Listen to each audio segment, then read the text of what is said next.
سورہ ناس قرآن مجید کی آخری صورت ہے۔ یہ مکی صورت ہے اور اس میں انسان کو ہر قسم کے شر سے اللہ کی پناہ مانگنے کی تعلیم دی گئی ہے۔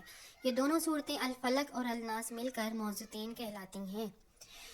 آیت 1، قل اعوذ برب الناس۔ ترجمہ، کہو میں پناہ لیتا ہوں لوگوں کے رب کی۔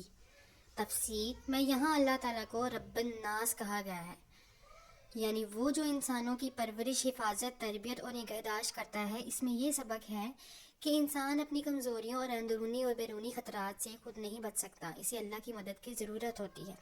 آیت نمبر 2، مالک الناس۔ ترجمہ، لوگوں کے بادشاہ کی۔ تفسیر، اللہ انسانوں کا بادشاہ ہے، یعنی اس کی حکومت، قدرت اور اختیار مکمل ہے۔ اللہ کے علاوہ کوئی حقیقی حاکم یا فیصلہ کرنے والا نہیں۔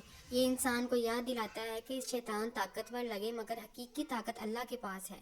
آیت نمبر 3، الہ الناس۔ لوگوں کے معبود کی۔ تفسیر، اللہ انسانوں کا واحد معبود ہے، یعنی عبادت، سجدہ، دعا، بھروسہ اور محبت کا اصل مستحق صرف اللہ ہے۔ رب، مالک اور الہ، یہ تینوں صفات مکمل حفاظت کا تصور کرتی ہیں۔ آیت نمبر 4، من شر الوسواس الخناس۔ ترجمہ، اس کے شر سے جو وسوسہ ڈالنے والا ہے اور بار بار پیچھے ہٹ جاتا ہے۔ تفسیر، یہاں شیطان کی صفت بیان کی گئی ہے، وسواس، دل و دماغ میں برا خیال ڈالنا۔